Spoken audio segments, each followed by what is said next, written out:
শুধু ফজিলাতুন্নেসা হলে না, অনেকগুলো হল থেকে এরকম আমাদের পোলিং এজেন্টরা রিপোর্ট করেছে যে হলের ফ্লোরের মধ্যে ব্যালটগুলো পড়ে আছে। শিবিরের যে পোলিং এজেন্টরা আছে তারা কিভাবে 1 ঘন্টা আগেই ভোট কেন্দ্রে ঢোকার সুযোগ পায়। আমাদের যে পোলিং এজেন্টরা আছে সব পোলিং এজেন্টরা পৌঁছানোর আগেই অনেক হলে ভোট গ্রহণ শুরু হয়ে গিয়েছে। এটা তো স্পষ্ট যে এখানে কারচুপি করা হয়েছে। একটা নির্বাচনী আচরণবিধি এরকম হতে পারে।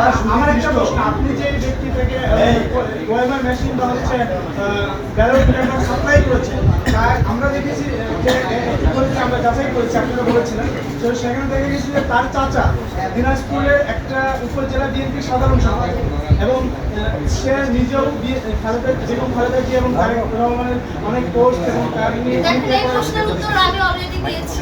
তার চাচা বিএনপির সাধারণ সম্পাদক। ঠিক আছে, কিন্তু তিনি জামাতি। শিবিরের অভিযোগ যে আপনারা বিভিন্ন হলে হলে গিয়ে মব তৈরি করেছেন, বিশেষ করে তারপরে পাশে আরো একটি হলে। এই অভিযোগের বিষয়ে আপনার অভিযোগ সদস্য আছে কিনা? তাজউদ্দিন হলে